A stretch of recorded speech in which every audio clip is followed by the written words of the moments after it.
de ce premier forum, donc, dont vous avez le programme en plus devant vous, c'est Dieu contre Darwin, du créationnisme E au créationnisme ES. C'est un pluriel intéressant. Alors, entre ceux qui pensent et professent une radicalité de lecture au pied de la lettre des textes sacrés, et l'homme et le reste créés en 7 jours et tel quel, et notre bon Darwin, qui d'ailleurs entre nous soit dit, et je pense que je serai corrigé si je dis une bêtise, mais n'a jamais véritablement, ne s'est jamais véritablement frontalement opposé à la religion, il y a un espace considérable occupé par de multiples chapelles ou mouvements de pensée, au dessin plus ou moins intelligent, et en tout cas un espace qui est souvent occupé par les dérives de la crédulité et des cupidités. Alors, pour nous éclairer ce soir, Catherine Picard à mes côtés, elle a été députée de l'Eure, elle est actuellement conseillère régionale de la Haute-Normandie et présidente de l'UNADFI. Je déplie le sigle, UNADFI, Union nationale de défense des familles et des individus, et c'est une association qui également bien sûr s'occupe des victimes des sectes. Donc Catherine Picard nous parlera de la naissance et du développement du créationnisme scientifique. Et puis à côté de Catherine, Gérard Breton. Gérard Breton est paléontologue, il est spécialiste de l'évolution, ça tombe bien, et il va nous donner une vision historique du créationnisme, où l'on verra, je crois, que cette pensée, cette façon de penser n'a pas toujours été aussi hard qu'elle peut le devenir aujourd'hui. Voilà, Gérard Breton, bonsoir, merci d'être avec nous. Je vais vous céder la parole. Vous allez donc nous parler, nous éclairer sur le plan historique autour de ces sujets souvent délicats. Bien, merci beaucoup. Merci d'être avec nous ce soir. Je voudrais qu'on parte d'une observation courante, quotidienne, banale. Un couple de chats n'a jamais donné naissance qu'à une portée de chatons. Les poissons rouges de mon aquarium se reproduisent en donnant des poissons rouges et rien d'autre. Le gland que je sème va pousser, va germer en donnant un chêne. Et les semences de blé que je lance dans le sillon vont lever en donnant du blé, jamais autre chose. En d'autres termes, c'est une observation courante, banale, quotidienne, que les animaux et les végétaux se reproduisent en donnant des rejetons, une descendance qui appartient à la même espèce. C'est tellement banal, et il n'y a jamais eu de mémoire d'homme de preuve contraire, que depuis la nuit des temps, cela s'est imposé comme une théorie naturelle que l'on a appelée le fixisme. Les espèces sont fixes, ne bougent pas, ne changent pas. Par parenthèse, ce fixisme assure aux naturalistes, ici Linné, le grand Carl von Linnaeus, un confort intellectuel indéniable dans la mesure où il peut se lancer dans l'inventaire, dans la description des espèces animales et végétales, sans risquer de voir son œuvre remise en cause par un quelconque changement, par une quelconque modification. Avec, d'ailleurs, dans le cas de Linné et de beaucoup d'autres qui lui ont succédé, un souci avoué d'encyclopédisme. Donc Linné, au XVIIIe siècle, et ensuite Cuvier, le baron Cuvier, grand anatomiste, grand paléontologue, au cours de ce XVIIIe siècle, était fixiste. Mais ce monde vivant, fixe et immuable, quelle est son origine? À moins d'imaginer qu'il a existé de tout temps, et l'éternité, intellectuellement, c'est d'un inconfort extrême. À moins d'imaginer donc que le monde n'est pas d'origine, il faut bien admettre qu'il a été créé. Quel créateur? En cette Europe de l'Ouest du XVIIIe siècle, la réponse est tout aussi évidente et tout aussi naturelle que l'est le fixisme. Les Saintes Écritures, non seulement vont nous apporter une signature, Dieu, ils nous proposent une chronologie courte, les 6 jours de la Genèse, et en plus, ils vont nous gratifier d'une confirmation. Alors ça, c'est la séparation du jour et de la nuit, et la confirmation est la suivante. Non seulement le Créateur a voulu que les espèces, les animaux et les végétaux, croissent et se multiplient, mais encore, il a voulu qu'ils se reproduisent selon leur espèce. C'était donc une confirmation du fixisme. Donc jusqu'à l'aube du XIXe siècle, fixisme et créationnisme ne faisaient qu'un. En ce début du XIXe siècle, Lamarck, Jean-Baptiste de Lamarck, a une vision toute différente des choses. J'ouvre une incidente pour vous demander de pardonner mon chauvinisme.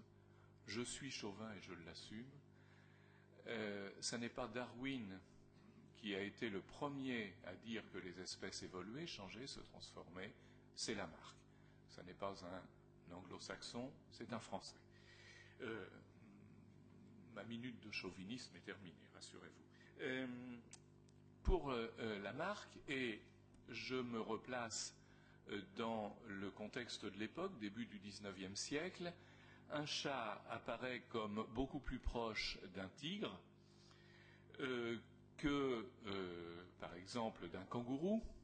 Alors le kangourou, c'est celui qui est à droite. Le chat, le tigre et le kangourou, ensemble, ont plus de caractères en commun qu'ils n'en ont, par exemple, avec un goéland. Chat, tigre, kangourou et goéland partagent plus de traits communs qu'ils n'en ont avec une couleuvre, et on pourrait continuer ainsi avec ce petit poisson, une blennie, qui donc terminera, on pourrait aller plus loin, mais nos similitudes emboîtées, comme je les appelle. Ces similitudes emboîtées n'avaient pas échappé aux fixistes, évidemment. Il leur avait même donné des noms de groupes. Carnivore pour le chat plus le tigre, mammifère si on ajoute le kangourou, tétrapode si on ajoute le goéland et la couleuvre. Alors je sais bien qu'étymologiquement la couleuvre ça ne marche pas, mais enfin, vertébré avec le poisson en plus. Et il n'y voyait en fait qu'une simple commodité de classification. Lamarck, lui, a une vision toute différente des rapports entre les animaux. Et il dit que si le chat, le tigre, en haut à gauche, sont plus proches entre eux qu'ils ne sont d'un kangourou, chat, tigre et kangourou plus proches entre eux qu'ils ne sont d'un goéland, on ajoute la couleuvre et la blennie. En fait, ces similitudes emboîtées s'expliquent au mieux par des rapports de cousinage. Le chat et le tigre étant des cousins beaucoup plus proches qu'ils ne sont avec un kangourou, chat, tigre et kangourou plus proches entre eux qu'ils ne sont avec les autres, et ainsi de suite. Et qui dit cousinage dit filiation, qui dit filiation dit généalogie, et Lamarck dit que si les espèces s'organisent de cette manière-là, c'est qu'elles sont issues les unes des autres. Le transformisme, antithèse du fixisme, était né. Nous sommes dans la première décennie du XIXe siècle. Que Lamarck ait fait fausse route en proposant un moteur de cette évolution, qui s'est révélé inexact, il est facile de se gausser de l'histoire du coup de la girafe, bien sûr, maintenant, que Darwin, quelques 50 ans plus tard, était certainement plus proche de la vérité en proposant un moteur qui était le bon, la sélection naturelle, n'enlève rien au mérite de Lamarck. Il a le premier battu en brèche le dogme si naturel, si confortable du fixisme. En fait, face à Lamarck et à sa vision cohérente et rationnelle d'un monde vivant où les espèces s'organisent selon des rapports de filiation, les créationnismes ne désarment pas. Et ils disent, eh bien, si le monde vivant est organisé ainsi, c'est que le Créateur l'a voulu. Et cette illusion d'arbre généalogique du monde vivant, le dessin SEIN, le design, pour ne pas dire le dessin SEIN, divin expliquant une illusion évolutive. Donc plus sérieusement, on remarquera que le raisonnement, c'est ainsi parce que Dieu l'a voulu, exonère les fixistes créationnistes de toute démonstration. Ce raisonnement n'est pas réfutable. On ne peut pas le réfuter. On ne peut pas argumenter. Or, la seule chose qui puisse être une hypothèse scientifique, c'est une hypothèse réfutable. On voit donc apparaître une dichotomie entre une approche scientifique qui fait appel à la raison, une attitude rationnelle, l'évolutionnisme, où la réfutation est la bienvenue, et est même facteur de progrès, et une position non rationnelle, religieuse, où le dogme tient lieu de démonstration, le créationnisme. Revenons à Cuvier. Il était paléontologue, et bien obligé d'admettre que les couches dans lesquelles il travaillait, le tertiaire du bassin de Paris, pour être précis, les fossiles qu'il étudiait, les mammifères principalement, quelques autres pour être précis, n'étaient pas les mêmes que ceux que l'anatomiste Cuvier étudiait, que les animaux vivants actuels. Ils étaient même différents, et qui plus est, ils étaient différents d'une couche à l'autre. Cuvier aurait pu interpréter ceci en termes de transformisme, raisonner comme Lamarck, et dire ils se sont modifiés d'une couche à l'autre. Non, il était fixiste, j'ajouterai méchamment et fier de l'être, et les faunes successives des révolutions du globe, je reprends le titre de l'un de ses ouvrages, ont conduit le créateur à des créations successives. Un minimum, en s'éloignant un minimum du récit de la Bible pris au pied de la lettre, on sauve la mise au fixisme-créationnisme et on dit que, oui, ils ont bien été créés et ils ont été créés en faunes successives. Il y aura d'ailleurs à cet avatar, en quelque sorte, du créationnisme, une retombée positive. À peu près à l'époque où Darwin parlait de l'évolution des espèces, le père fondateur de la paléontologie stratigraphique, Alcide d'Orbigny, publie au milieu du XIXe siècle, donc, un ouvrage qui raisonne de la manière suivante: puisque les couches successives contiennent des fossiles différents, on peut les dater, en âge relatif bien entendu, mais on peut les dater. Elles sont superposées, les faunes sont différentes, on peut donc dater ces couches-là. Et la stratigraphie d'Alcide d'Orbigny est encore utilisée actuellement. Je travaille actuellement sur un étage qui a été nommé par Alcide d'Orbigny, le Cénomanien, sur un autre, l'Albien. Bon, donc c'est une retombée positive. Mais ce qu'il faut savoir, c'est que d'Orbigny a été pendant presque toute sa carrière anti-transformiste, je dirais, fixiste. Il n'a pas recouru à la notion d'évolution pour asseoir sa paléontologie stratigraphique. Les créations successives, à la Cuvier, nombreuses, puisqu'il distingue 27 étages. Quel boulot pour le créateur, quand même. Les créations successives, donc, lui suffisaient largement. Donc, si l'on s'éloigne du récit biblique, il devient alors facile pour un créationniste de laisser aux scientifiques la description de l'évolution du monde vivant comme ils l'entendent et de trouver refuge dans des affirmations du style « il faut prendre le récit biblique comme un récit symbolique » ou encore, c'est une position qui est assez bien partagée, ou encore, Dieu a créé le premier être vivant, ou Dieu a créé l'univers au départ, on m'a même dit jadis, et si Dieu c'était le Big Bang, et Dieu ayant créé le point de départ, l'évolution, telle que vous la décrivez, a fait le reste. Notons cependant que même dans ce cas de figure, il est difficile pour les créationnistes d'abandonner l'idée de création séparée pour l'espèce humaine, thèse qui est encore défendue actuellement par plusieurs mouvements religieux ou sectaires. J'ouvre une parenthèse pour vous présenter une illustration que j'aime beaucoup, qui est tirée d'un ouvrage de vulgarisation publié en Angleterre par un darwinien sans doute très convaincu. Bien entendu, le point d'interrogation est de moi. Cela dit, avec cette idée du symbolisme du récit biblique, je reviens à des choses sérieuses, on ne peut pas plaisanter sans arrêt, avec cette idée du symbolisme du récit biblique, on dissocie le fixisme, parce qu'il ne tient pas la route face au progrès des sciences, du créationnisme, dont on conserve l'essentiel, à savoir le geste initial, le Dieu créateur.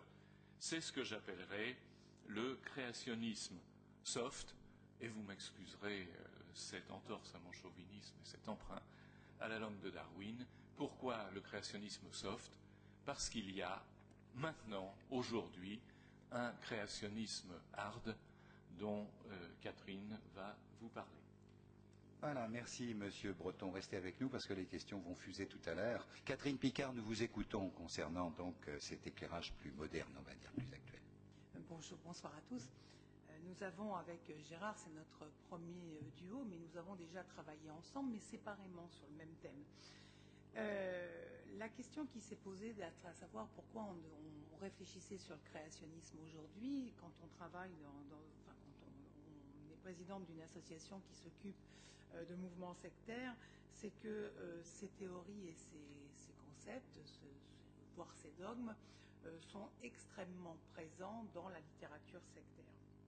Et notre intérêt a été doublement éveillé lorsque nous avons reçu ce livre. Alors, j'attends avec impatience l'édition de poche, parce que, voilà, c'est le premier volume d'un livre qui pèse quelques kilos, qui a la tête d'un livre pour enfants, qui a été envoyé en nombre, 35 000 en Europe, et nous pensons qu'en France, 4 000 et quelques, on est un peu moins sûr du chiffre français.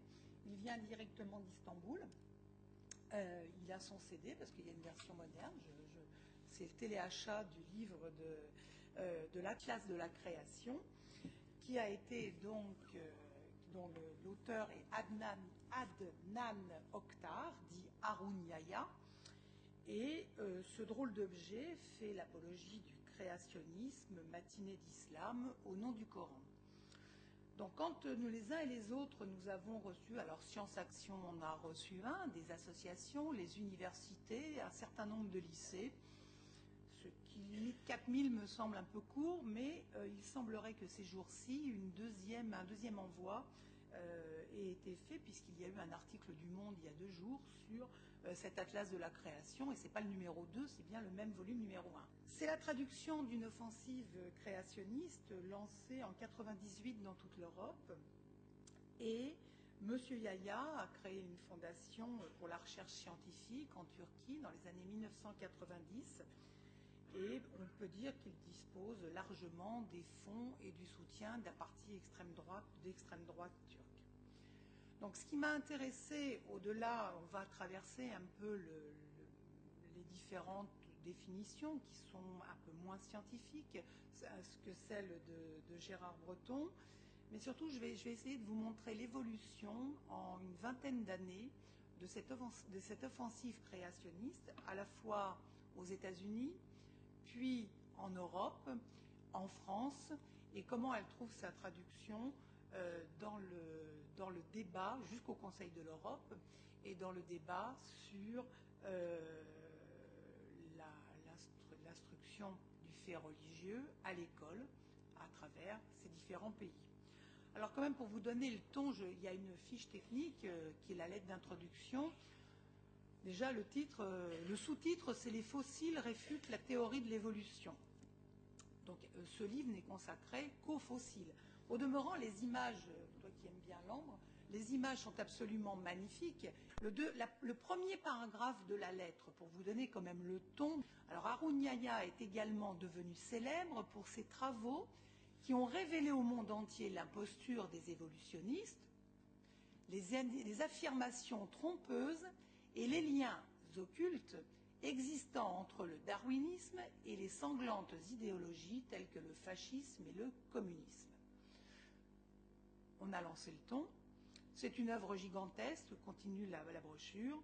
En tentant de défendre la théorie, Darwin suggérait que les créatures vivantes avaient évolué, etc. Bien au contraire, chaque découverte de fossiles constitue une réfutation du darwinisme et les caractéristiques de ces fossiles prouvent en caractère gras que les espèces n'ont jamais changé. Alors, ce livre, vous le verrez, est assez intéressant parce que la première partie avait en effet l'illustration des fossiles et de leur évolution. Et dans la deuxième partie, qui est plus blanche d'ailleurs, il faut que je retrouve mon marque-page, il y a absolument une attaque en règle sur la partie les réelles sources idéologiques du terrorisme, darwinisme et matérialisme. Alors là, Lénine, Mao, Hitler, Karl Marx, qui a eu le malheur d'avoir fait une dédicace à Darwin, puisqu'ils étaient largement contemporains, se sont habillés pour l'hiver. Donc il y a réellement, à travers la diffusion de ces écrits, une volonté autre que celle même du créationnisme, mais bien une volonté politique. Donc il y a 2 jours, le nouveau titulaire de la chaire de paléanthropologie du Collège de France, Michel Brunet, le successeur d'Yves Coppens, déclare la guerre au créationnisme et il s'appuie sur un vote des professeurs affirmant, je vous le lis, leur opposition à cette théorie. Le vote des professeurs du Collège de France entre la foi dans la tradition naturaliste du collège est aussi un signe très fort à l'égard des courants de pensée qui reprennent des idées moyenâgeuses. Il y a un courant créationniste très fort sur le continent nord-américain et il se révèle qu'il existe aussi chez nous. Voilà, en substance, l'article du Monde d'avant-hier. Ce qui se cache derrière cette remise sur le devant de la scène de l'offensive créationniste, c'est quand même un travail qui, globalement, si je ne me trompe pas, Gérard, aux États-Unis, a pris naissance à la fin du XIXe siècle, a vraiment eu son cœur de sujet à peu près en 1925, et nous allons y revenir tout à l'heure. En France, on peut dire que le créationnisme scientifique a plutôt été extériorisé vers 1980. Ce qui se cache derrière ce concept, donc, ne nous est pas inconnu quand on travaille sur les sectes, puisque des témoins de Jéhovah, les raéliens, les moonistes, certains mouvements fondamentalistes évangéliques défendent ces thèses créationnistes de manière différente. Mais aussi, aujourd'hui, des chercheurs qui prétendent que l'homme est déterminé, des fondamentalistes qui prennent à la lettre le récit biblique de la Genèse, enseigné à l'école, autrement dit, qui prônent l'étude et la lecture littérale de la Bible. Alors, vous me direz certainement plus tard qu'il y a différents écrits et différentes Bibles et différentes interprétations. Des croisés prosélytes qui tentent d'imposer leurs croyances, ce qui peut être le cas de l'auteur ou des auteurs de cet ouvrage, et qui sont souvent très liés aux partis d'extrême droite, quel que soit le pays. Et dans ce foisonnement, on va avoir la naissance de ce que l'on appelle aujourd'hui le créationnisme scientifique. Un recul de la pensée rationnelle, un retour dans le temps et surtout un terrain fertile à toutes les idéologies intégristes et au discours sectaire. Alors, avant le créationnisme scientifique, Gérard a donné des pistes de réflexion sur ce qu'était le créationnisme. À l'origine, il y a une théorie religieuse sur l'infaillibilité de la Bible, l'inhérence de la Bible, c'est-à-dire que la Bible a été écrite sous l'inspiration de Dieu et qu'elle est exempte par le fait d'erreurs. Le Coran voit les choses un peu de manière différente. C'est un récit directement tombé du ciel, entre guillemets, une révélation qui considère que l'être humain, avec tout son génie, est une création de Dieu, née comme telle. Je passe sur Aristote qui, en regardant l'évolution des dents, leur transformation et leur adaptabilité, avait déjà pressenti les ébauches d'un principe de sélection naturelle. Je passe aussi, bien entendu, très courageusement sur Galilée qui, lui, paiera très très cher le fait de présenter une thèse comme une hypothèse mais manquant de preuves pour pouvoir la prouver. Et ensuite, nous arriverons très très rapidement à Lamarck, en passant par Buffon, à Lamarck dont on vient de nous vanter le côté, puisque Gérard trouve que je m'arrête souvent à Darwin, mais ça n'est pas le fait que je choisisse le côté plutôt anglais du personnage, mais c'est que le fait que tous les écrits qui sont contre l'évolution se citent Darwin et citent très peu Lamarck, bien qu'il soit cité chez notre ami Yaya. Alors, dans le créationnisme, il y a plusieurs traditions. Il y a donc celui dont on vient de vous parler, le créationnisme strict ou fixiste, qui défend la lecture littérale et qui adhère au récit de la création tel qu'il est rapporté dans la Genèse. Le monde a donc été créé en 6 jours. Le créationnisme scientifique, qui est appelé également concordisme, qui consiste à mettre en accord les écritures avec la science. Et là, on voit bien que dans le temps, on est dans une progression. Il faut que la notion de science commence à s'élaborer pour que l'on cherche à rattraper et à faire concorder les deux données et à y découvrir des vérités scientifiques que Dieu aurait révélées aux hommes. L'évolutionnisme théiste, qui veut réaliser une synthèse entre les deux, entre le créationnisme strict et le concordisme, et qui soutient, lui, que l'évolution par la sélection naturelle a été guidée par Dieu pour engendrer les êtres vivants, y compris l'homme. L'hypothèse du dessein intelligent, qui est en apparence la plus subtile, parce qu'elle signifie que l'hypothèse métaphysique d'un sens de l'évolution suppose l'existence d'un créateur, et que la vie étant trop complexe pour pouvoir se résumer à des processus aveugles, et bien là où il y a une horloge, il y a un horloger. Et cette hypothèse relève vraiment de la croyance religieuse.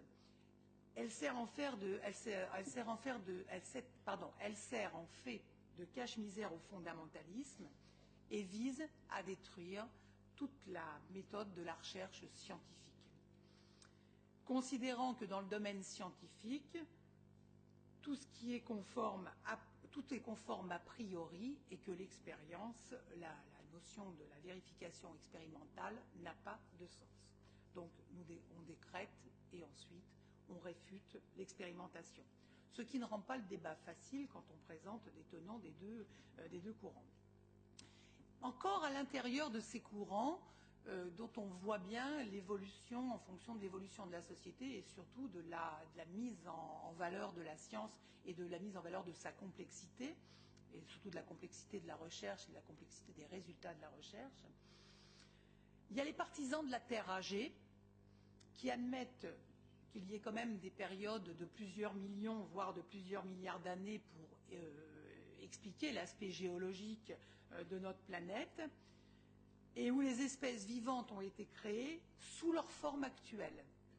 Et les partisans de la Terre jeune, qui appliquent une lecture stricte de la Bible, encore une fois, l'univers et toutes les espèces ont été créées en 24 heures, il y a 6000 ans. Point barre, au-delà des 6000 ans, qui doit remonter sous réserve d'erreur, éventuellement au chiffre de la création dite de Jérusalem. Faisons un détour sur le créationnisme, sur la théorie de Darwin et sur la religion. En fait, pourquoi Darwin et pourquoi son nom est-il le plus connu? Parce que c'est lui qui a bousculé, avec son essai sur l'origine des espèces, toute la croyance en la vérité des Écritures comme étant la seule vérité possible, bien que d'aucuns, quand même au siècle des Lumières, s'étaient hasardés à sortir des chemins battus. Il a donc décrit le processus des transformations successives et le mécanisme de la sélection naturelle, mais surtout il a brisé, en effet, tout ce qui avait dominé la philosophie occidentale pendant 2000 ans. L'Église a eu deux positions et a une position évolutive. Elle a donc complètement lutté au début contre cette découverte et surtout en s'insurgeant contre le fait qu'on ne pouvait attribuer à l'homme une ascendance animale. C'était ce qui était le plus choquant. Et d'ailleurs, un évêque d'Oxford avait apostrophé un naturaliste défenseur de l'évolution en lui disant « Mais est-ce par votre grand-père ou par votre grand-mère que vous descendez du singe ?» Et le naturaliste, sans se démonter, lui avait répondu « Je préférerais avoir pour aïeul un singe plutôt qu'un ignorant. » Voilà, le débat a été posé et depuis, il ne s'est pas, j'allais dire, beaucoup adouci dans le propos. Il faut attendre une position de l'Église en 1996 pour que le pape Jean-Paul II reconnaisse devant l'Académie pontificale des sciences que la théorie de Darwin était plus qu'une hypothèse. Une première prise de distance avec les créationnismes, suivie en 2005 par la publication d'un livre par Benoît XVI qui s'appelle « Création et évolution » et qui est un ouvrage qui va créer une polémique et à la suite duquel il va falloir que le pape s'explique devant un aréopage, dans un colloque, parce que entre-temps, entre la publication du livre et les colloques qui ont été mis en place pour sa présentation, il avait déclaré que l'homme n'était pas le produit accidentel et dépourvu de sens de l'évolution, mais le fruit d'une pensée de Dieu. Ce qui pour le pape n'est pas non plus, j'allais dire, surprenant vu sa fonction. Dans son livre, pourtant, c'est un peu plus réservé.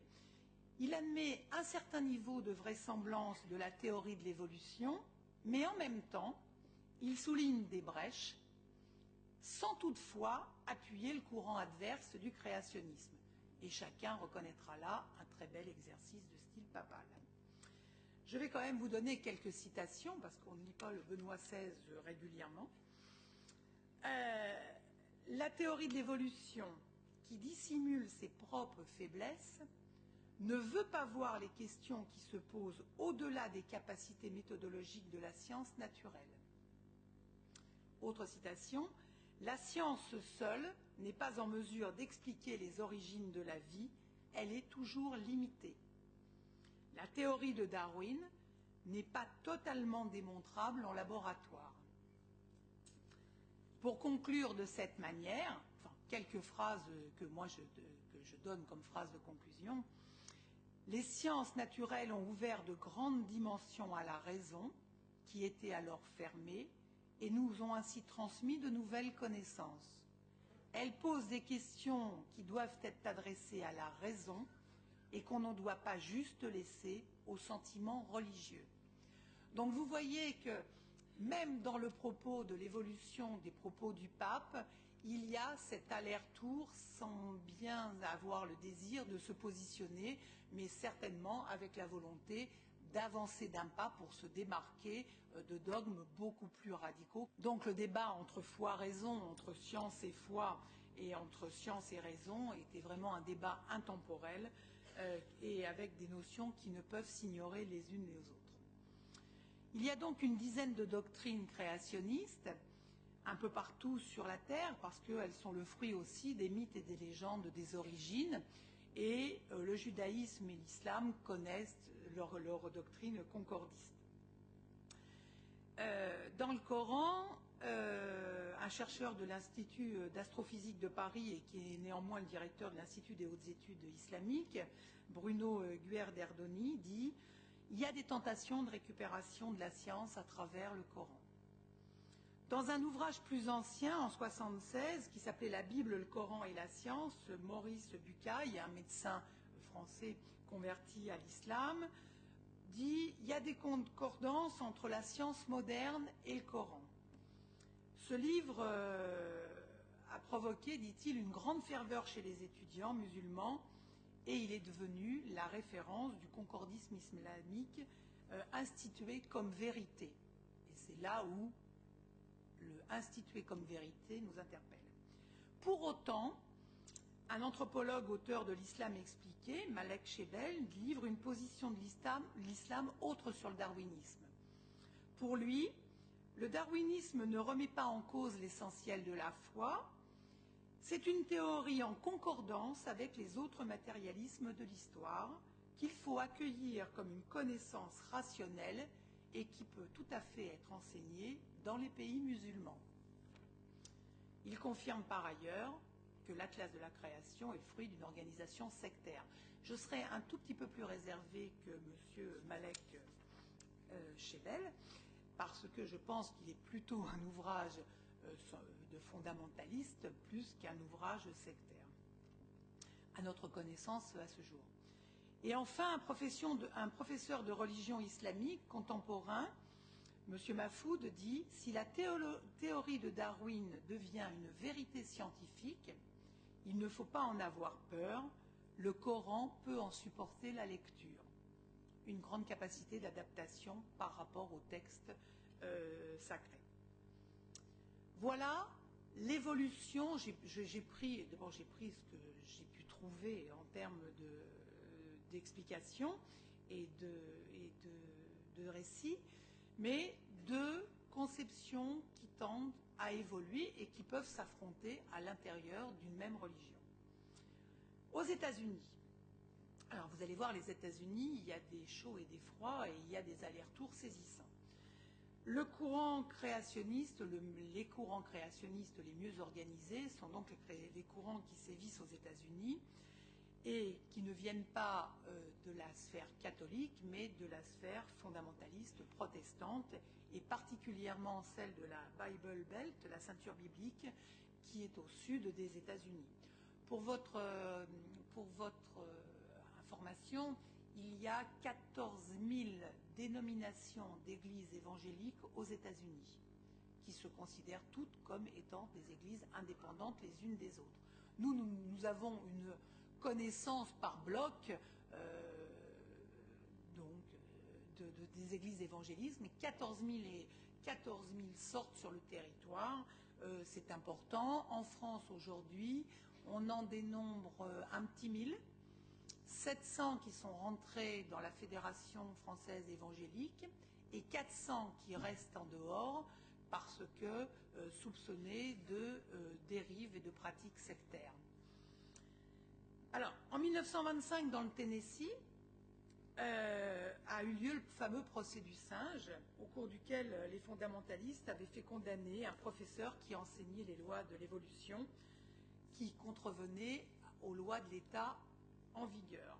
Mais, déjà à l'époque, ils avaient été traités d'obscurantistes bigots réfractaires au progrès scientifique par la presse locale, et les créationnistes, de leur côté, réclamaient une égalité de traitement pour enseigner l'évolutionnisme et le créationnisme dans les écoles américaines. On était en 1925. Aujourd'hui, vous allez voir qu'entre les créationnistes stricts et les créationnistes scientifiques, il y a véritablement, au prix de distorsions et de contorsions parfois invraisemblables, des argumentaires vraiment extrêmement loin de la conception scientifique que l'on peut avoir de l'observation de l'évolution. Et le centre de leur focalisation reste bien l'interprétation de la Bible pour signifier quelque chose. Et ensuite, à la suite de cette observation qui aura signifié quelque chose, plus rien ne pourra changer l'interprétation.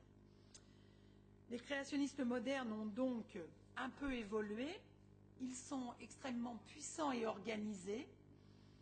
Et Guillaume Lecointre du Muséum d'histoire naturelle a analysé des ouvrages pro-créationnistes et il met en évidence leur stratégie qui consiste à agir sur des prémices erronées ou une sélection tendancieuse de faits avec une logique qui n'est qu'apparente.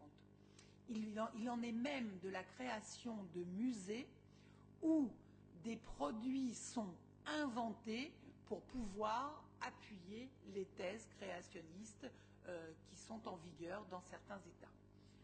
Il y a aussi d'ailleurs une très forte réaction, c'est qu'aujourd'hui, certaines salles de cinéma prennent plus le risque de diffuser des documentaires ou des films qui pourraient toucher de près ou de loin à la théorie de l'évolution.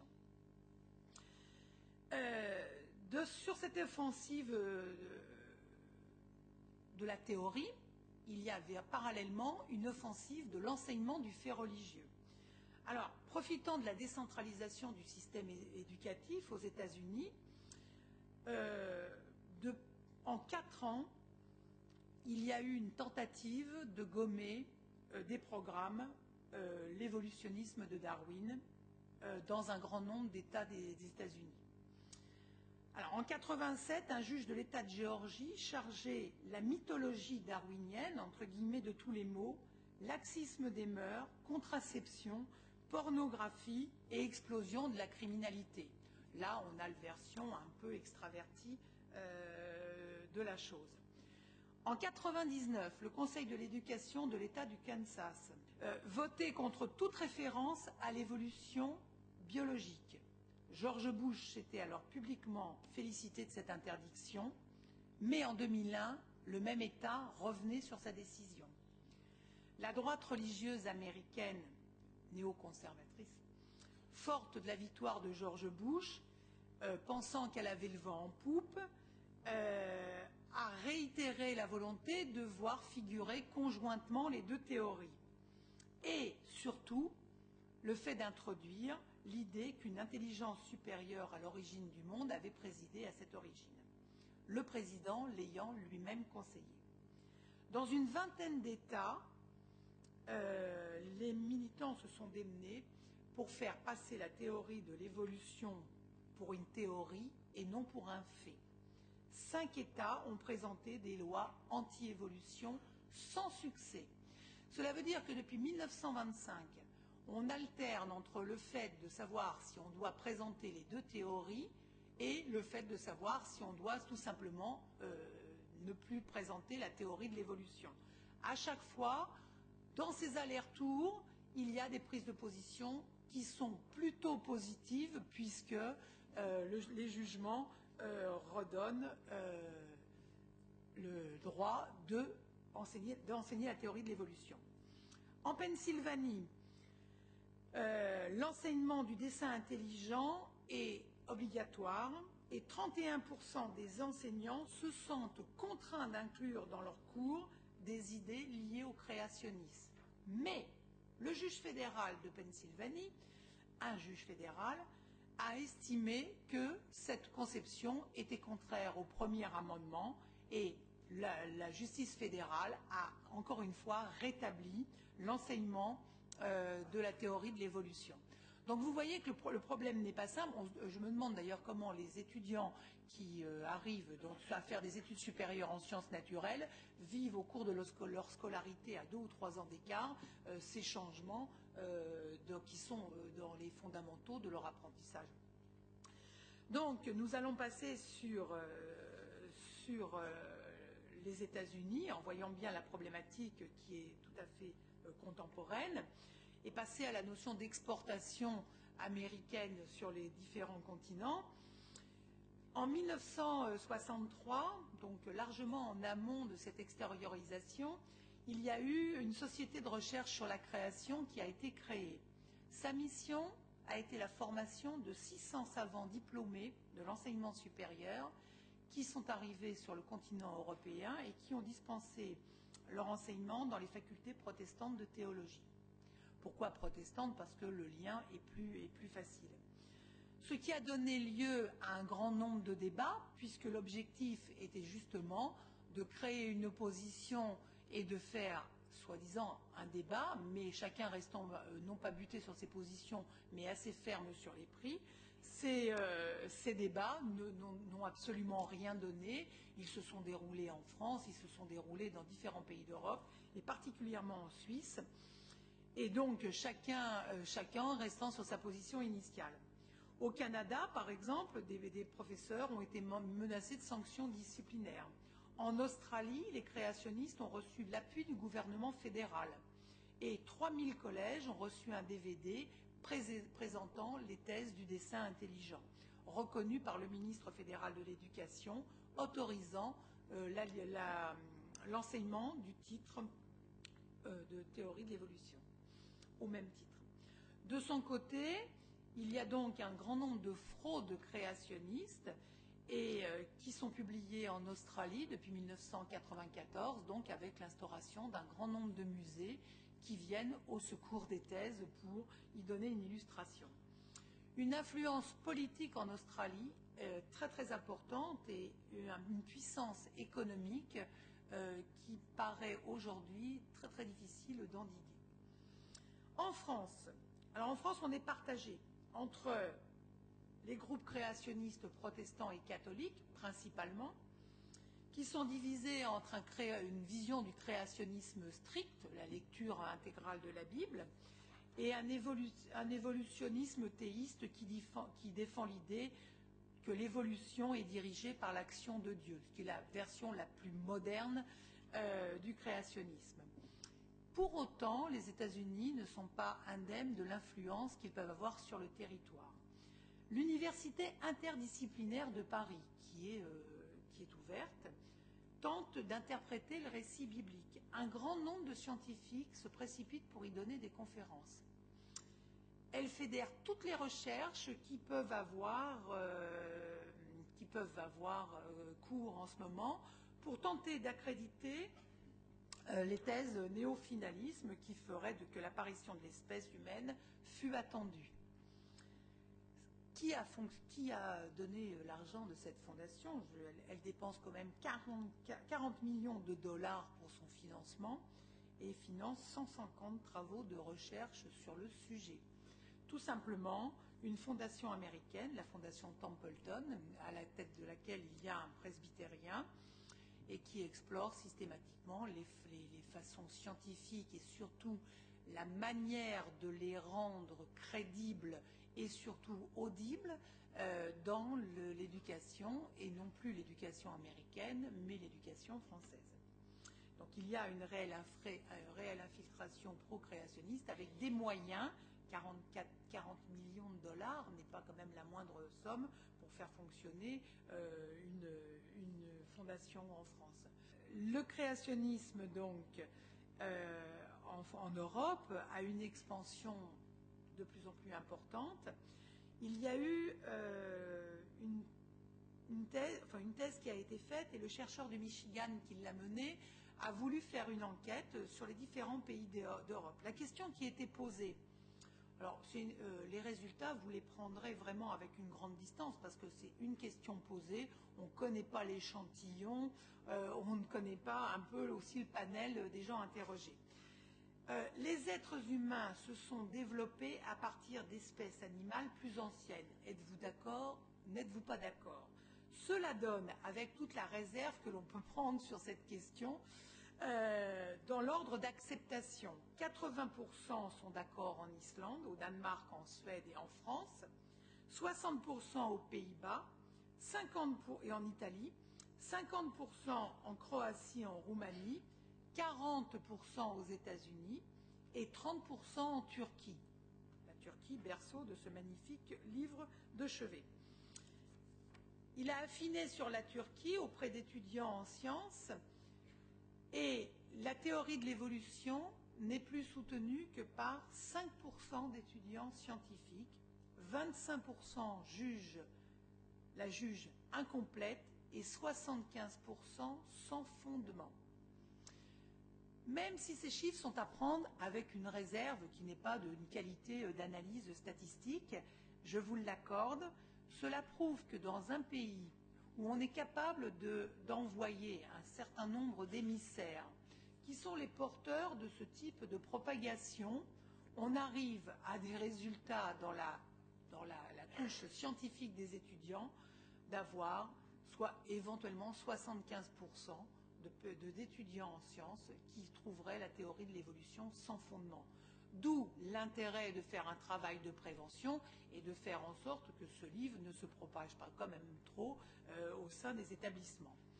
Mais ce n'est pas là le plus grave parce qu'il y a quand même des pays qui sont particulièrement marqués. Aux Pays-Bas, la ministre de l'Éducation proposait l'organisation d'un débat sur l'enseignement de la théorie de l'évolution dans les écoles.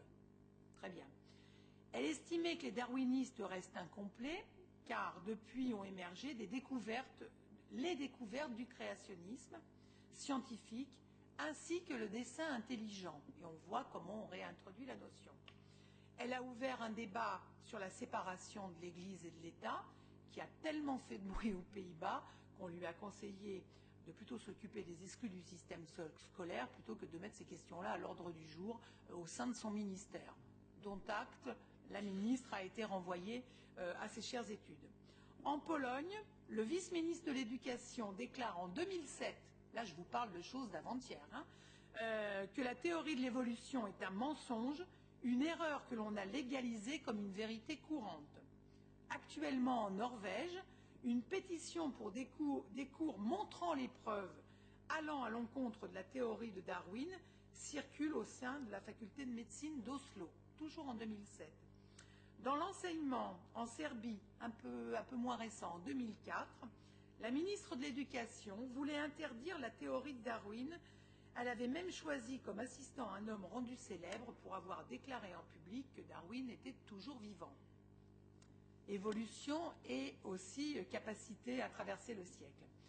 Par ailleurs, la même ministre proposait l'interdiction de l'informatique parce que les ondes des ordinateurs étaient nuisibles aux enfants et l'interdiction de l'apprentissage des langues étrangères. On lui a demandé de démissionner. Pour autant, elle était quand même ministre de l'Éducation quand elle a eu ces propositions. En Belgique, le débat fait rage en ce moment sur la modification du contenu des matières enseignées en sciences. Et pour finir, le tour de l'Europe, en Suisse et en Suède, le premier musée créationniste s'est ouvert avec pour titre le musée des erreurs. Et c'est là où l'on fait l'apologie du créationnisme d'une part, mais l'on montre toutes les erreurs qui seraient liées à la théorie de l'évolution. Donc vous voyez que dans des pays que l'on pense des pays particulièrement à la pointe de la civilisation, la Suède n'étant quand même pas le dernier de ces pays, il y a non seulement une offensive, mais l'installation et les moyens pour faire en sorte que cette diffusion continue. Le Conseil de l'Europe n'a pas été épargné par la tourmente en 2007, en juin 2007, parce que les parlementaires du Conseil de l'Europe ont refusé de débattre sur les dangers du créationnisme dans l'éducation et ils se sont heurtés violemment aux critiques de la Commission Sciences et Éducation, qui a demandé l'inscription du débat à la session d'octobre. Cette commission a estimé que ce problème dans l'enseignement était une question d'actualité politique, donc il y a un déport de la question, et a rappelé que la liberté de débattre est une valeur fondamentale, ce qui a permis de remettre le débat à la place qui était la sienne. Il était porté par le socialiste français Guy Langagne, qui avait quitté l'hémicycle en dénonçant une manœuvre de ceux qui veulent lutter contre la théorie de l'évolution. Et ce débat, non seulement a été remis dans une session au Parlement, mais il a été inclus dans la session, dans le rapport État, religion, laïcité et droits de l'homme, dont un extrait est assez significatif, surtout au regard de la montée en ce moment sur la scène publique, sur la façade publique tout du moins de la chose du religieux, tout en notant l'importance du fait religieux dans la société européenne où il est devenu un sujet central de discussion. L'Assemblée réaffirme le principe de la séparation de l'Église et de l'État en tant qu'une valeur commune en Europe. Ce qui m'explique que la laïcité n'a de traduction qu'en France, au moins peut-être que le contenu de la loi de 1905 a des traductions dans l'ensemble des valeurs communes de l'Europe. Dans ce contexte, l'éducation est l'élément majeur pour combattre l'ignorance, les stéréotypes et l'incompréhension des religions, aussi bien que des religieux. Ça, c'était dans le rapport d'une décision du 8 juin 2007 au Parlement. L'Assemblée a voté 63 pour, 46 contre et 10 abstentions. 56 personnes ne se sont pas prononcées pour cette déclaration et la remise du débat. Je vais en finir avec les quelques groupes sectaires qui diffusent les thèses créationnistes, donc certaines églises évangéliques, des églises évangéliques de type intégriste et fondamentaliste, je ne mélange pas, Les témoins de Jéhovah, qui ont un livre consacré à ce sujet, qui s'appelle « La vie, comment est-elle apparue? Évolution ou création », dans lesquels ils réfutent la théorie darwinienne.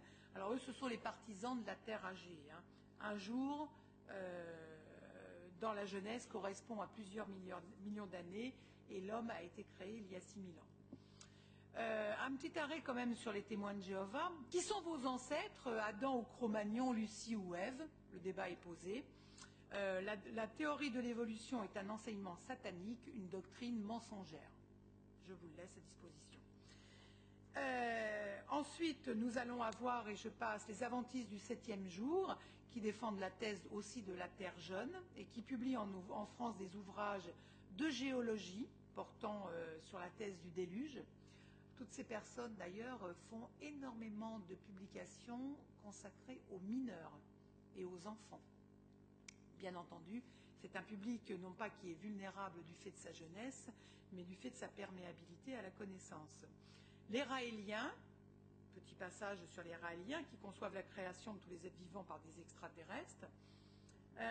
Il y a environ 13 000 ans, tout ça est très très daté. Dans un communiqué de presse, néanmoins, il croit bon de faire savoir qu'il participe, alors je cite, au débat académique au sujet de la théorie du créationnisme scientifique qui est maintenant reconnue officiellement comme l'une des théories expliquant l'origine de la vie. C'est péremptoire, mais ça a le mérite d'être dit. Ensuite, ce qui est plus inquiétant, c'est le nombre de chercheurs qui participent à la fois. La liberté de croyance est absolue dans ce pays et il n'est pas de mon fait de savoir qui doit croire en quoi ou pas. Néanmoins, le nombre de chercheurs scientifiques de haut niveau qui participent à la défense de ces thèses est des fois parfois surprenante. Dans un colloque sur France Culture, une brochette de physiciens renommés n'hésita pas à jeter hardiment des ponts inattendus entre leurs sciences et les religions orientales. D'aucuns prix Nobel de physique en 1973 étaient adeptes de la méditation transcendantale.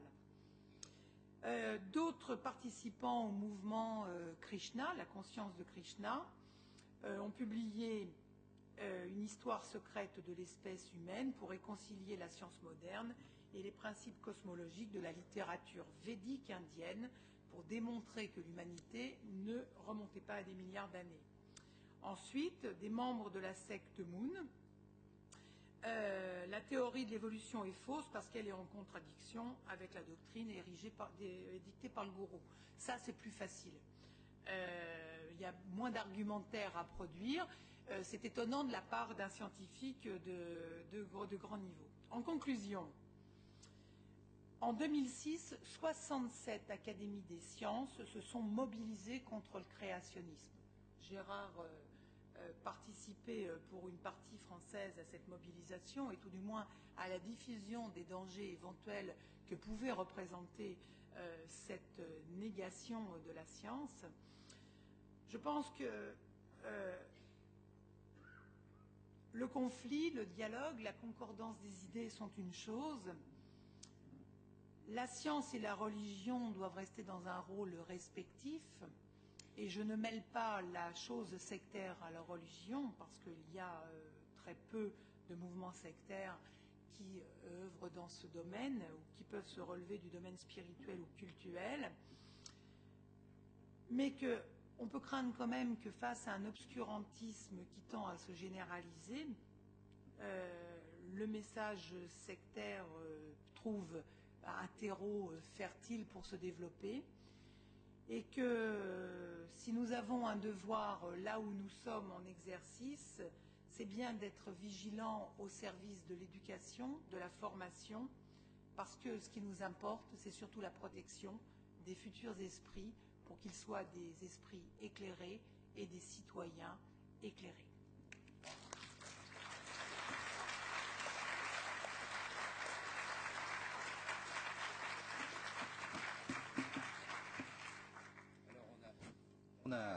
Merci Catherine Picard. Après ces choses sérieuses, j'aimerais que l'on parle d'une chose encore bien plus sérieuse, presque terrifiante. C'est Gérard Breton qui va nous entretenir du pastafarisme. Et alors ça, je peux vous dire qu'il n'y a pas de quoi rigoler. Hein. Gérard Breton. Merci beaucoup. Catherine m'a demandé de dire quelques mots de conclusion. Alors je cherchais comment conclure, parce qu'on a dit des tas de choses dans des domaines différents. Et je me souviens vous avoir dit qu'un des arguments imparables de la position créationniste soft, ou hard d'ailleurs, était de dire si le monde vivant est organisé ainsi, c'est parce que le Créateur a voulu qu'il fût ainsi. En juin 2005, le comité d'éducation de l'État du Kansas, excusez-moi, je ne suis pas familier des... Le même, oui, avait suggéré qu'il y ait un temps de parole égal. C'est le mouvement de balancier dont Catherine parlait tout à l'heure. Là, on était dans le temps de parole égal entre les créationnistes, un temps d'enseignement égal entre la biologie darwinienne et la biologie créationniste. Alors, ça m'horripile à chaque fois, la biologie créationniste, c'est pour moi un appariement contre nature que de juxtaposer ces deux mots.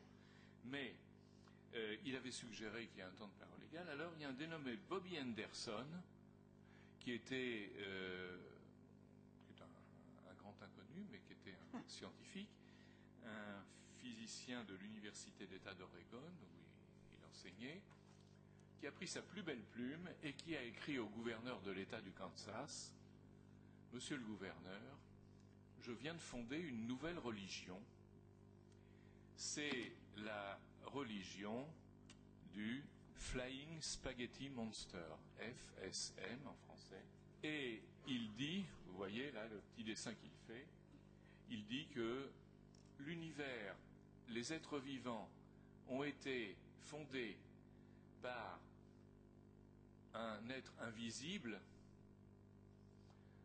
qui a la forme d'un tas de spaghettis, qui a des appendices nouillesques, c'est la traduction française, hein, noodly appendage en anglais, 2 boulettes de viande, 2 yeux, et il a tout fait d'un seul coup, les montagnes, que vous voyez sur le dessin, les sapins, et l'homme, un midget, un petit nain, un midget en anglais.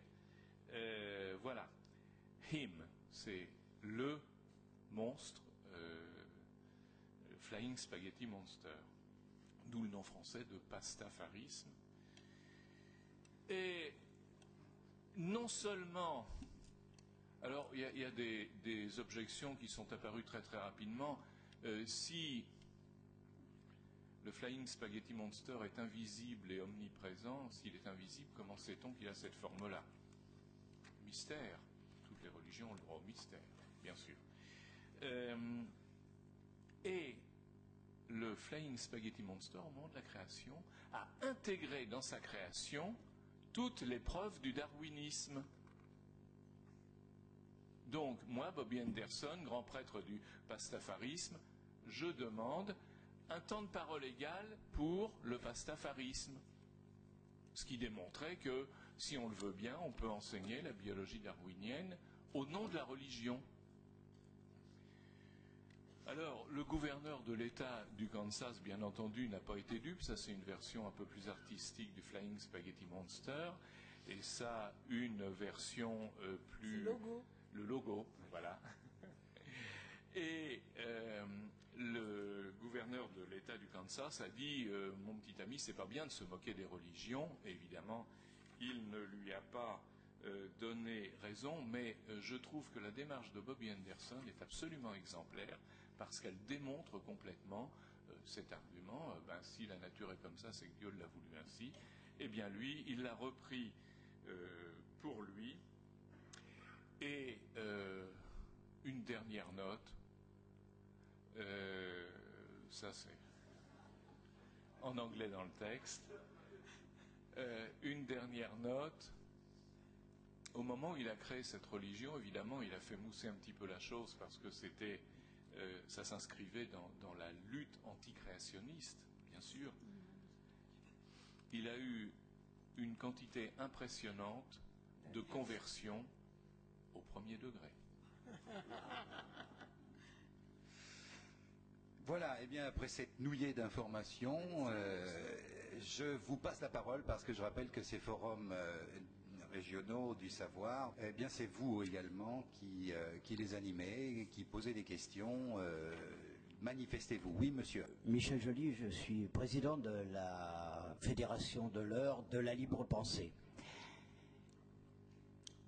Le rapport de la commission du Conseil de l'Europe a été extrêmement précis et violent contre le créationnisme en Europe, et son rapport a été bloqué par le président du Conseil de l'Europe. Je pense qu'on pourrait peut-être en dire un mot.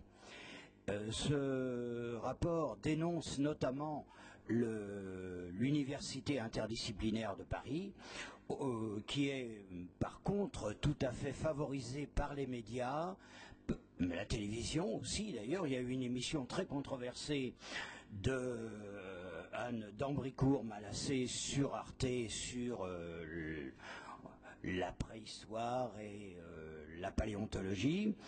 Il y a d'autres scientifiques comme un astrophysicien Trinh Xuan Tuan et Jean-Marie Pelt par exemple, qui est un botaniste très médiatique, qui font de nombreuses conférences et des colloques.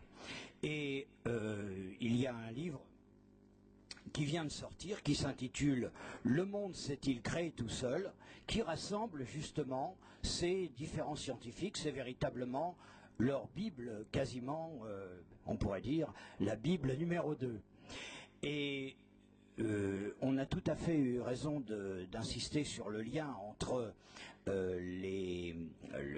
l'Université interdisciplinaire de Paris et la Fondation Templeton, qui la finance. Mais il y a un troisième pôle qui est lié à ces deux premiers, c'est le Vatican. Car le Vatican collabore étroitement avec l'UIP, et en particulier par l'intermédiaire de 6 universités pontificales. Il y a eu d'ailleurs un jubilé scientifique à Rome en 2000 présidé par le cardinal Poupard, auquel participait de façon très importante l'UIP. Et ces universités, elles ont comme but évidemment de faire se rencontrer, de chercher la rencontre entre les différentes disciplines scientifiques et le message de la création. Et il y a eu récemment d'ailleurs un séminaire création et évolution qui cherche justement à aller plus loin dans le dessin intelligent, parce que là on est en plein dans le dessin intelligent et depuis longtemps. Et je voudrais terminer en rappelant une citation du cardinal Lustiger: « La philosophie des Lumières, fondée sur la raison, a conduit à la mort de Dieu, de l'homme, et à Auschwitz et au Goulag. » Voilà, c'était un témoignage plus qu'une question, je crois, monsieur. D'autres questions dans la salle? Manifestez-vous, je vous en prie. Oui, madame, oui, monsieur. Alors, madame. Je vous remercie de ces deux, disons, interventions. Il est un petit peu regrettable par rapport à la démocratie, disons, que finalement nous avons Dieu contre Darwin, mais qu'on a entendu deux personnes, bien sûr, qui ont parlé de manière très intéressante d'ailleurs, sur ce problème justement de l'évolution. Et bien sûr, il ne faut pas refuser dans notre éducation que toute cette thèse soit présentée, largement présentée.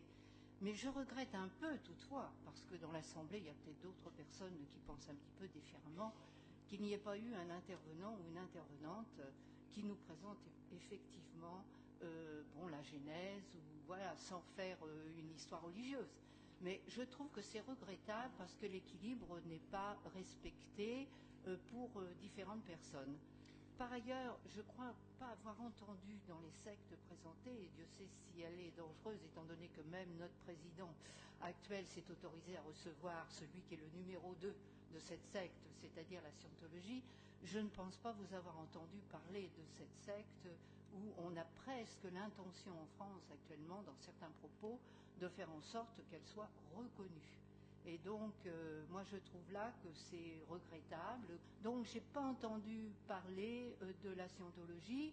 Et je pense, et ça c'est la question que je vous pose, est-ce que vous ne pensez pas justement que pour avoir un rempart important face à cette littérature qui arrive, paraît-il, dans les lycées, comment arrive-t-elle dans les lycées?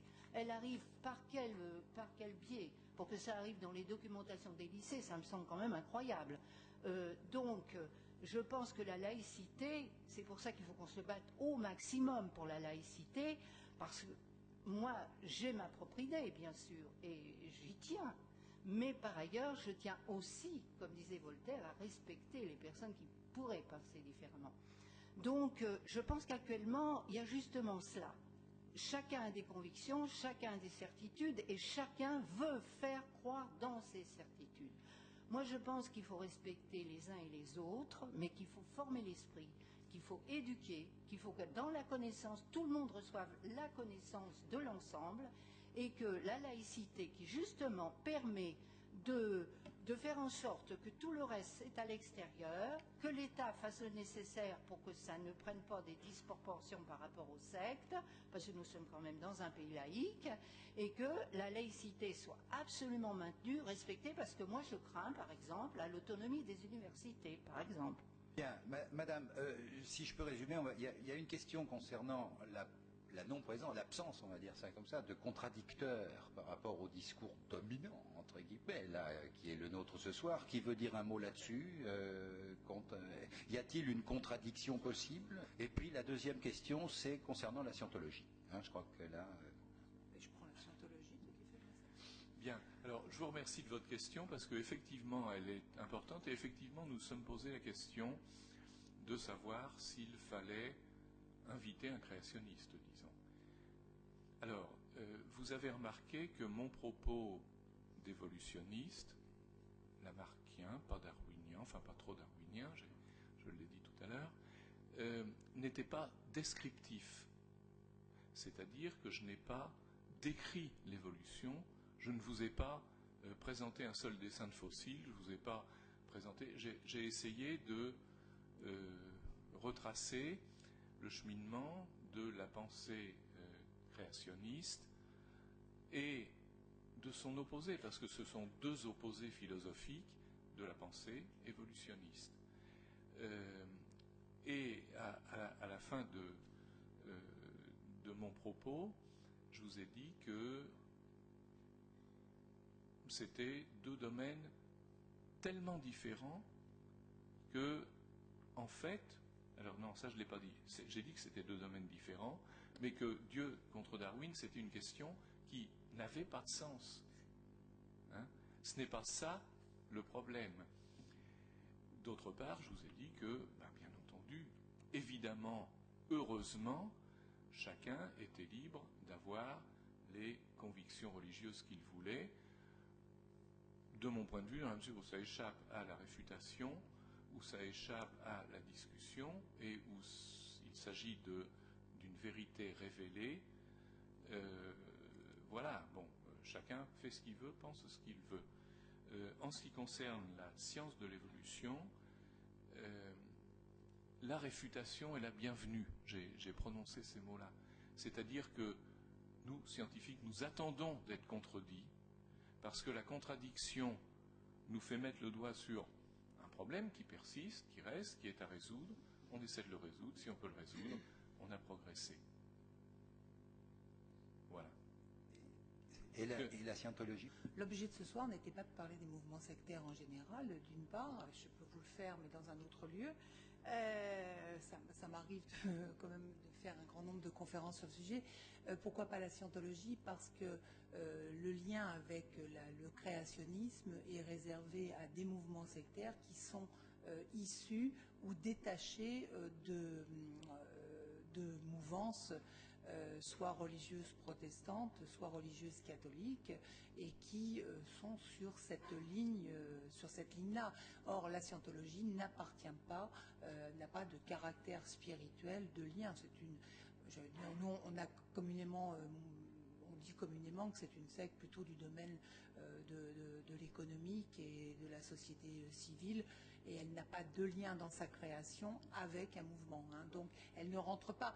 Et puis l'objet, c'est que sur un sujet aussi dense, il fallait aussi essayer de ramasser, quitte à oublier certains. Mais la scientologie n'était pas concernée par le sujet. Oui, monsieur. Je pensais en venant ce soir que nous allions avoir un débat plus philosophique sur Darwin, Dieu et son existence, ou est-ce qu'il est ou pas le créateur de l'univers. Et je m'aperçois que, bon, vous avez mis en balance l'évolution et les créationnistes. Mais dans les créationnistes, il y a les intelligents et les sots. Donc, il y a ceux qui, comme vous l'avez dit tout à l'heure, ne réfutent nullement l'évolution. Et cependant, ils peuvent être religieux. Vous êtes d'accord avec moi? Absolument d'accord, bon. Oui. Alors, donc, je voudrais, à l'appui de ce que je viens de dire, mais je pourrais le développer plus longuement, mais je ne veux pas ennuyer tout le monde, dire que lorsqu'on a posé la question à Einstein, est-ce que d'après vous, il y a un Dieu créateur de l'univers? Qu'a-t-il répondu? Et je vais vous demander de commenter votre avis là-dessus. Il a répondu, je ne sais pas s'il y a un créateur de l'univers qui soit Dieu, mais il n'est pas impossible que l'univers lui-même soit Dieu. J'attends votre explication. Ah oui, mais là c'est de la haute philosophie. Il disait aussi, Einstein, que Dieu ne jouait pas au dé. Il l'a même écrit. Parce qu'il était religieux, il n'y a pas de doute. Voilà, bon. Mais je n'ai jamais dénié à un scientifique le fait de croire en Dieu. J'ai rencontré une fois sur ce problème-là Henri Termier, qui était un grand géologue du XXe siècle, qui se déclarait lui-même agnostique. Et il me taquinait sur l'existence de Dieu en me disant « Et si Dieu, après tout, c'était le Big Bang ?» Je lui ai dit « Oui, pourquoi pas ?» Mais à mon sens, alors au-delà du jeu de mots, hein, vous avez peut-être remarqué que j'aimais bien les calembours, mais c'est reculer pour mieux sauter. Et en tant que scientifique, et je suis à cette tribune-là uniquement en tant que scientifique, je ne réfute pas l'existence de Dieu, je m'interdis d'en débattre. Je n'ai pas le droit d'en débattre. Expliquez-moi ce qu'il y avait avant le Big Bang.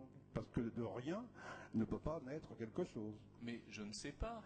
Vous ne savez pas. Là, on est mal. Mais bien sûr. C'est bien là tout le débat depuis que l'homme est l'homme. Mais non, mais là, bien sûr que je ne le sais pas parce que ça échappe à la réfutation. Mais c'est tout. Oui, madame. Oui, j'avais dit à madame, voilà. Oui, la question pour le moment, c'était entre le créationnisme et puis... c'est les origines, en quelque sorte. On s'est posé la question des origines jusqu'à maintenant. Moi, je me suis posé la question aussi du futur de l'homme par rapport à ce que vous avez raconté. Les origines, est-ce Dieu? Est-ce qu'il y a l'évolution? Ça, on peut toujours se poser la question. Mais quand on prend la théorie du créationnisme, ça veut dire que l'homme est une finalité. Si on prend au niveau de l'évolution, on se dit, mais quel est le devenir de l'homme? L'homme va bientôt finir, ou comment ça va se passer? Donc la crainte peut se mettre à ce niveau-là. La question de tout un chacun, c'est qu'est-ce qui va se passer après? Dans ce sens-là, au niveau des scientifiques, le scientifique maintenant est capable, avec ces outils qu'il a, de pouvoir se dire ça va peut-être pas être la fin, puisqu'on va peut-être pouvoir faire du clonage, peut-être aller plus loin. Et puis le pouvoir maintenant peut être au niveau des scientifiques pour une suite. Oui. Donc c'est plus le paradis, mais c'est la suite qui peut se faire grâce aux scientifiques. Mais de là, est-ce que c'est pas dangereux? Est-ce qu'il y a pas, est-ce que les gens se disent, le danger, est-ce qu'il est plus des sectes, ou bien est-ce qu'il peut venir aussi d'un certain obscurantisme et de la science? Il n'y a pas de vie qui ne soit pas dangereuse. Qui veut répondre là? Oui, votre question est intéressante et rejoint une réflexion que j'ai vue, mais alors là qui échappe un petit peu au domaine scientifique, que si l'espèce humaine a une particularité, et une seule par rapport à tous les autres animaux, c'est que à partir du moment où je vais reprendre une théorie qui est à peu près admise par tout le monde, où la bipédie a libéré le cerveau, pour résumer, l'évolution organique s'est considérablement ralentie au profit d'une évolution culturelle. Je résume, là, c'est en 2 minutes, je suis obligé de résumer ce qui nécessiterait peut-être des heures de développement. Donc, je suis d'accord avec vous, il y a un problème. Est-ce que les arguments scientifiques ont prise sur ce problème-là? Là, je vous avouerai franchement, je ne sais pas. Je ne sais pas. C'est beau, un scientifique qui dit « je ne sais pas ». C'est vrai, hein, parce qu'il faut que tout le monde sache que la science, c'est aussi ne pas savoir. C'est cette image qui est terrible pour la science. Monsieur. Je suis enseignant de sciences de la vie et de la terre en collège. J'avais 2 questions, j'en avais beaucoup plus, mais il faut que je limite. Concrètement, est-ce que l'envoi de ce livre, qui a été en fait réalisé surtout dans les lycées, concernant l'éducation nationale, et très peu dans les collèges, avait vraiment un espoir de toucher, quand ça a été envoyé dans les universités, des enseignants, chercheurs, des thésards? Est-ce que c'était ironique ou c'était vraiment avec un espoir d'avoir un écho, un accueil positif? Et j'avais une deuxième question concernant plus l'enseignement qui vit des heures pas très faciles en ce moment. Je parle de la science. Que faire pour expliquer à des jeunes enfants le concept de hasard qui est utilisé dans de nombreuses théories scientifiques, les mutations au hasard, la fécondation au hasard, et ce hasard est assez embarrassant quand derrière on a bien sûr l'idée de Dieu qui peut facilement se greffer, comme d'ailleurs monstre spaghetti, mais malheureusement le hasard est souvent employé et pas tellement expliqué. Alors, qui veut répondre sur le premier degré de la démarche? Je vais répondre sur le premier degré. Je pense, on est dans un rapport de force. Et dans ce rapport de force, il y a des moyens qui sont mis au service de la propagation d'une certaine littérature. Que ce soit avec ce livre-là sur ce domaine-là, ou que ce soit du fait de la scientologie dans d'autres domaines qui attaquent aussi le domaine scolaire, avec des brochures extrêmement bien expliquées pour les enseignants. Moi, ma conception porterait à dire n'importe quel enseignant de ce pays qui a quand même un niveau intellectuel développé va ouvrir ça, va trouver au demeurant que les photos sont assez jolies, et puis quand il va arriver à la dernière partie, ne serait-ce qu'à la lettre d'accompagnement, va se dire il y a quelque chose. Je pense que c'est pas de cet effet-là l'effet cherché, c'est qu'on est dans une véritable action de lobbying, et que le lobbying, qui n'a pas besoin de compter ses moyens en plus, rappelez-vous, la fondation Templeton, 40 millions de dollars de fonctionnement entre ses installations sur les différents pays. Donc on est sur du lobbying, c'est-à-dire sur le chat qui se gonfle pour montrer qu'il est important quand il va un peu cracher. Donc à la limite, je crois que même que l'auteur s'en fout que ça soit pris ou non au pied de la lettre. Sauf que si je me suis permis de faire quelque chose d'un peu factuel, en montrant comment le parcours dans différents pays d'Europe, la décision, le rapport au Conseil de l'Europe qui nécessite qu'on soit obligé en 2007 de remettre cette question-là sur le devant de la scène, c'est bien qu'à un moment le lobbying a une accroche quelque part. Alors la Serbie, je pense que la Serbie avait, même avant du temps de la Yougoslavie, un système éducatif tout à fait classique. Ces pays d'Europe, la Suède, la Norvège, et pourtant, le débat revient. Alors je crois que les mouvements sectaires en général, et je vous dis, je pense que ça c'est plutôt du fondamentalisme un peu beaucoup d'extrême droite, plus qu'un mouvement sectaire. C'est comment on va pouvoir pénétrer dans des sphères de vulnérabilité, qu'elles soient physiques, qu'elles soient psychiques, ou qu'elles soient des vides de la société qui sont des vides qui représentent une forme de recherche à un moment donné. Le débat sur la religion aujourd'hui, écoutez, excusez-moi. Et concrètement, est-ce voilà. que l'effet recherché, c'était pas justement qu'on en parle? Parce que finalement, oui, on en a ça, parlé. L'envoyer à Sciences Action, l'envoyer aux universitaires, enfin, c'est vraiment de l'argent perdu. Sauf que maintenant, on en a parle. perdu. Non, mais c'est pour un investissement. Oh, ah non, pas du tout. Au niveau du lobbying, c'est pas perdu. Au niveau simplement marketing, shareholding, au niveau de la pénétration et de l'impact, le fait de faire parler du produit c'est déjà gagné. Voilà, c'est ce qu'on fait. Oui, mais en attendant, si on n'en parlait pas, ce serait probablement pire. Oui, je crois qu'il y avait une autre question. Simplement pour rejoindre l'idée de Madame sur la laïcité, ce qui a fait que ce pays puisse se prévaloir de tout affrontement, c'est que chacun dans sa tête a le droit de penser ce qu'il veut à partir du moment où il garde dans sa tête.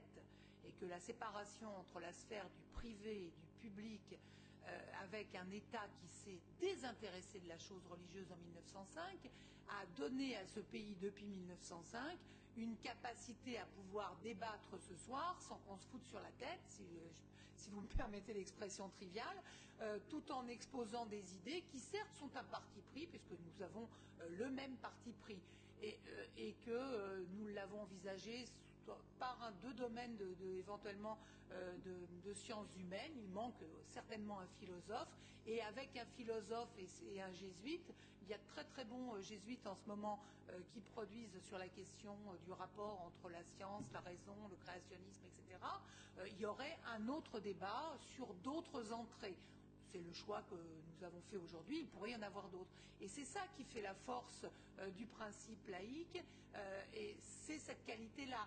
En venant s'insinuer dans ces démarches, avec des démarches qui sont des démarches crapuleuses, qu'aucun scientifique ne peut justifier, le fait de dire qu'a priori c'est comme ça et qu'il n'y a aucune vérification scientifique et de toute manière vous fera revenir sur votre décision, je ne vois pas pourquoi on discuterait à la limite. À l'université interdisciplinaire de Paris, les scientifiques, ceux qui ne se basent que sur des faits matériels, refusent d'y aller parce que le fait d'y aller peut cautionner effectivement son existence. Et voilà. C'est une autre forme de la stratégie, autre que celle de l'envoi du livre. Vous voyez, nous on cautionne pas, on en parle. C'est comme ça qu'on reçoit des scientologues quand on est ministre. Monsieur, oui, tout de suite après. Monsieur. Tout d'abord, je voudrais apporter ma contribution personnelle pour dire que dans les établissements scolaires, nous avons été mis en garde par monsieur le recteur à 2 ou 3 reprises. Tous les établissements aux Normands sont prévenus qu'il faut arrêter ce livre et surtout de ne pas l'introduire dans les centres de documentation. Je pense qu'il y a beaucoup plus vicieux et pernicieux que ce document, c'est Internet.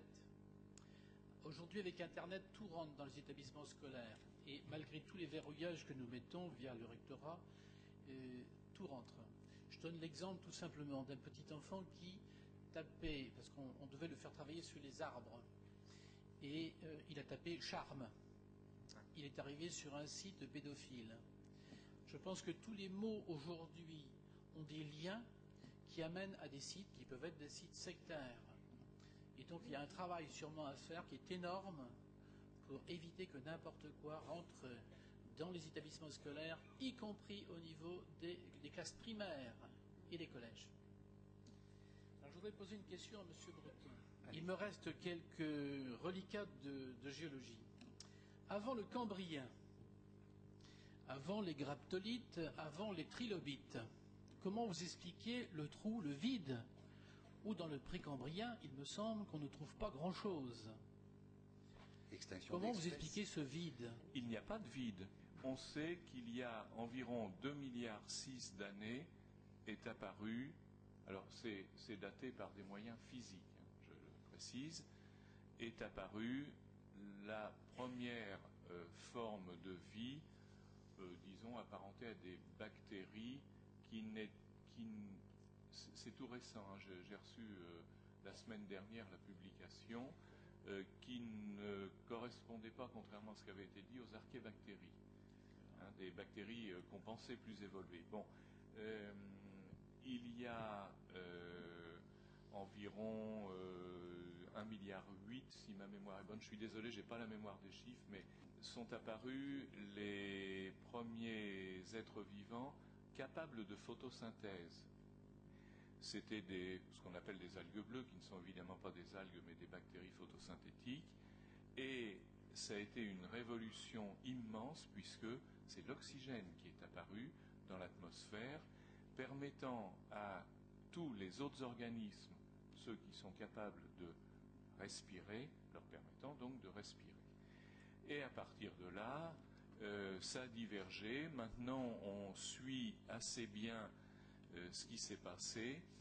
Les métazoaires, c'est-à-dire les animaux à plusieurs cellules, bien qu'on sache, toujours cette publication récente, que c'est un groupe qui a dû apparaître en 2 fois, on dit polyphylétique actuellement, les métazoaires sont apparus vers moins 1 milliard, moins 0,8, et ont laissé des traces.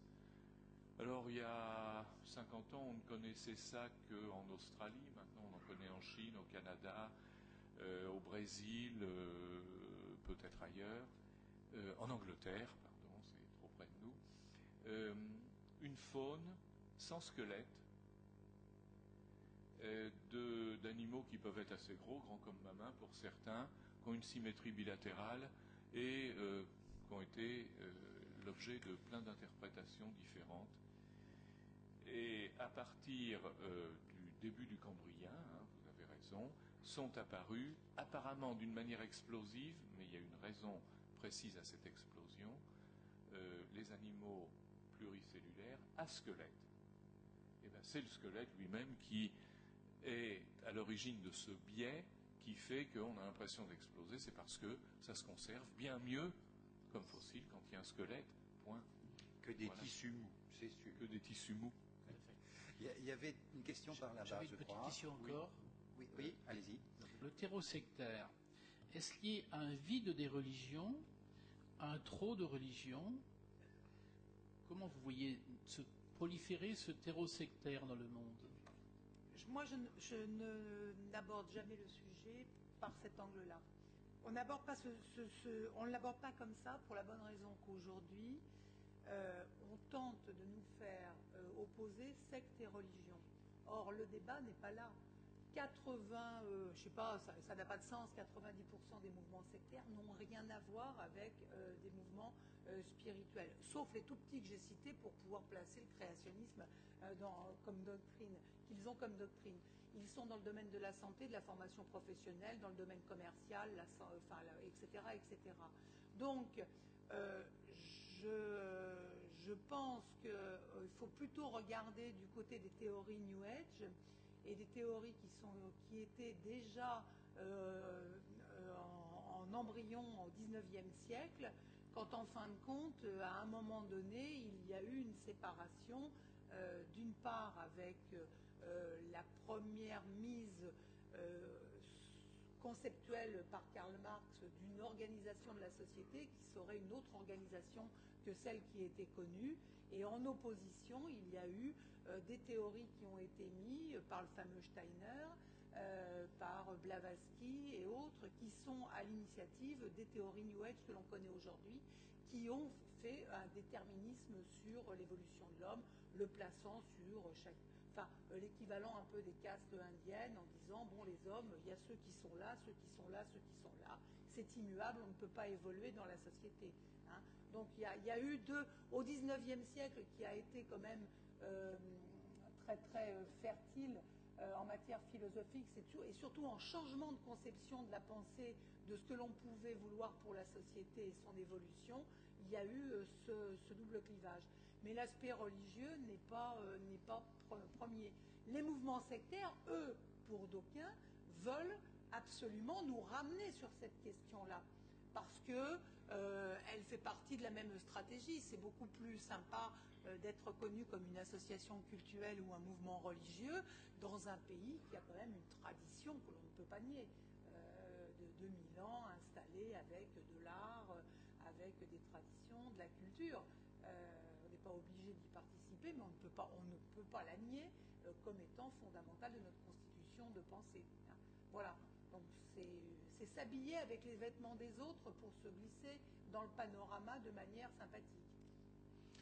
Monsieur, sur le hasard, un être humain ne peut pas donner des nombres au hasard. Il faut faire appel à des phénomènes physiques pour arriver à tirer des nombres entre 0 et 9 de façon absolument équiprobable. L'être humain n'est pas capable donc de faire du hasard. C'est assez étonnant, mais c'est comme ça. On a des très bonnes vérifications du hasard au point de vue statistique. On tire des millions et des millions ou des milliards de nombres, et c'est important en physique de savoir le faire. Bon, mais il n'y a pas de programme informatique qui permet de le faire. Il faut vraiment faire appel à de la physique, à des phénomènes physiques fondamentaux. Alors, maintenant, ma question, elle est de toute autre nature. Sur la causalité, en fait, quand vous dites que Dieu crée, vous avez dans l'esprit que Dieu a causé. Or, moi, dans tout mon enseignement, je n'ai pas vu beaucoup de choses dans l'enseignement français, scientifique français, sur la causalité. Je connais qu'une seule formule qui précise exactement ce qu'est la causalité. Je n'en connais qu'une seule. Elle n'est pas enseignée. Alors, j'aimerais savoir pour un paléontologue ce qu'il met dans le mot causalité. Qu'est-ce que vous entendez par causalité? Est-ce que je peux être franc? Rien, c'est un mot que je fuis et que j'évite d'utiliser parce que non, mais c'est pour ça que je vous ai demandé si vous acceptiez que je sois franc, parce que je n'ai pas eu de formation de philosophe. Je me suis intéressé aux questions, mais je n'ai pas eu de formation de philosophe des sciences, d'épistémologiste. Je me considère plus comme un praticien qui a été amené à réfléchir à sa pratique. Et c'est vrai que la notion de causalité, je n'ai pas été amené à l'utiliser. Donc, si vous pouviez nous dire ce que vous en pensez, je serais intéressé à entendre votre point de vue. Pour moi, statisticien, ce sont des corrélations. C'est simplement des liens entre objets. Éventuellement, en science, ce sont des observations. Mais je suis exactement comme vous. Les causes... je connais un certain nombre de lois, un certain nombre d'inventions mathématiques, de création de l'esprit inventées. Ça, je le connais. Je peux en déduire par un raisonnement logique, ça aussi. Alors, une chose qui m'a toujours étonné, je fais un coq à l'âne, mais c'est assez proche de ce que vous dites, c'est le nombre de lecteurs des journaux classiques sur les marabouts. Pourquoi je vous dis ça? Pourquoi je fais ce coq à l'âne brutal? C'est le problème de la causalité. C'est parce que des Français normaux pensent qu'il y a des relations de cause à effet entre ce que dit quelqu'un et ce qu'il va avoir dans sa vie. Donc c'est bien ce problème de causalité que moi je mets complètement en doute. Voyez, bon. Et c'est de même esprit sur les problèmes de secte. Je vais éviter de vous demander ce que c'est quelqu'un de normal, mais bon, ça c'est... oui, monsieur là-haut. Une question à vous en tant que paléontologue, vous m'entendez? Oui. Est-ce que vous ne croyez pas que la science, en l'occurrence ici la paléontologie, peut faire preuve ou n'a pas fait preuve d'aveuglement, voire de dogmatisme? Je m'explique. On sait depuis au moins le début du 19e siècle, et vous me le confirmerez ou vous l'affirmerez, que les dinosaures ont disparu de manière brutale. La fameuse, ce que vous appelez la fameuse rupture Caté, qui était clairement identifiée. Et il a fallu les années 1980, avec Alvarez, père et fils, qui identifie le fameuse concentration en iridium dans cette couche-là, pour remettre à jour la cause catastrophiste. Et la question qu'on peut se poser, c'est comment se fait-il, alors qu'on a émis les hypothèses les plus invraisemblables sur les causes de dinosaures, que pendant plus de 100 ans, les paléontologues, ou tout du moins la communauté paléontologique en général, a refusé l'hypothèse catastrophiste, qui est revenue violemment sur le devant de la scène, puisque vous avez relu un certain nombre de disparitions massives, celles qui ont eu lieu, je crois, au Permien, vous me confirmerez, vers 205 ou 210 millions d'années, qui a été encore plus catastrophique.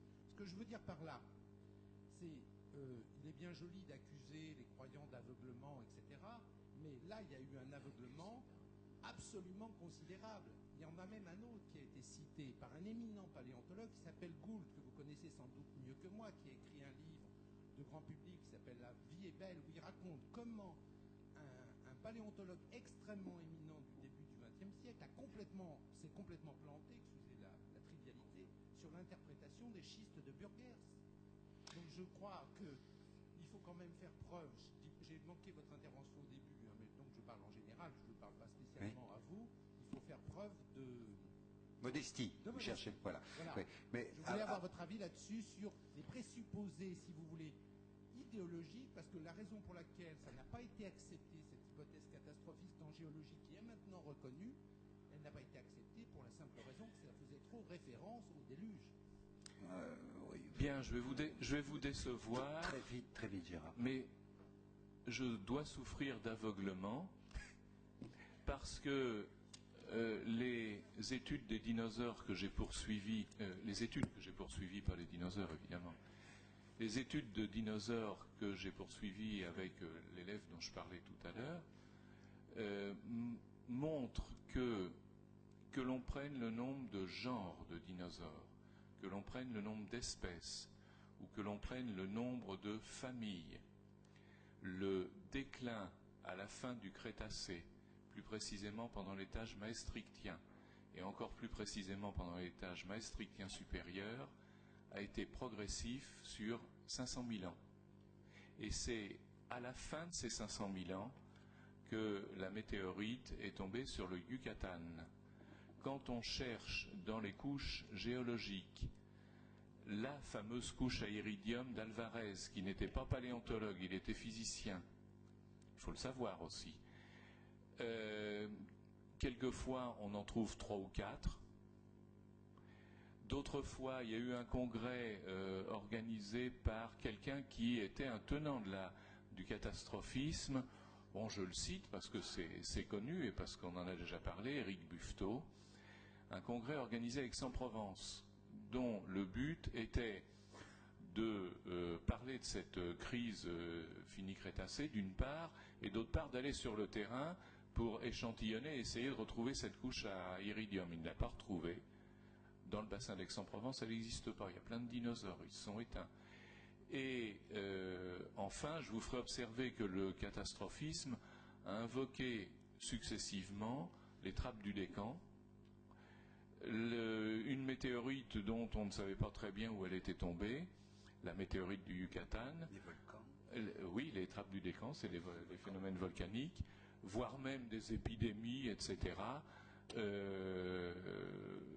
On a recensé un nombre impressionnant de causes d'extinction des dinosaures. Alors, si